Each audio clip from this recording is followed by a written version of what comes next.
Hello hello नमस्ते सम्पूर्णमा। म चाहिँ आज घरमा तरुबाट घिउ कसरी बनाउने भनेर भिडियो बनाउँदैछु है।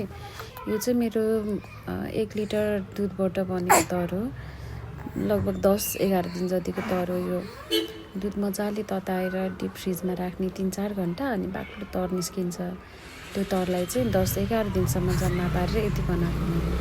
अनि त्यसलाई मजाले तर जम्मा पार्ने, निकाल्ने, अनि मजाक यसरी चलाउने। अनि त्यो चलाएको चाहिँ यसरी दुध छुट्छ क्या, यसरी हेर्नुहोस् त, यसरी छुट्छ। हो त्यो धेरै निस्क्यो भने चाहिँ फाल्ने, अलिअलि छ भने त कराईमा हालेर पकाइदिँदा फरक पर्दैन। कहिलेकाहीँ चाहिँ धेरै दुध हालिन्छ नि त हतार भएको बेला। त्यसरी बनाउने।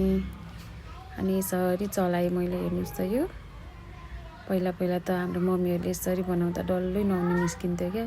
यो त के निस्किनु, गिलो हुँदो रहेछ यतापट्टिको त।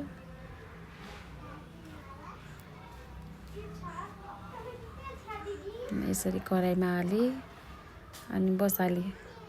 अनि हजुरहरूलाई थाहा छ, यसरी नुहाउने तताउँदाखेरि थोरै चामल हालिन्थ्यो नि।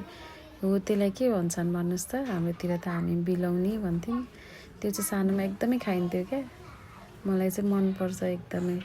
थोरै चामल हालेर बसालेको है मैले यसमा। र हेर्नुहोस् त, मेरो त पाकेर यत्तिको भयो। घिउ पनि लगभग यो आधा लिटर जति चाहिँ धन्न थियो। कस्तो राम्रो भएर निस्केको। वाउ, घिउ पकाउँदा घरै हर्र बास्ना आएर, ओहो। हेर्नुहोस् त।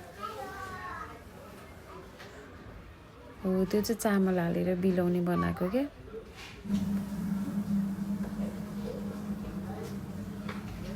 सानोमा चाहिँ एकदमै खाइन्थ्यो यस्तो।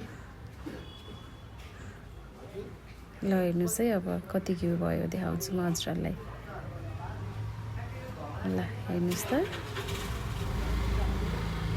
ल यति भयो है। ल यति भयो। ल दुधसँगै तर खाएको भए पनि हुन्थ्यो। मैले चाहिँ तर जम्मा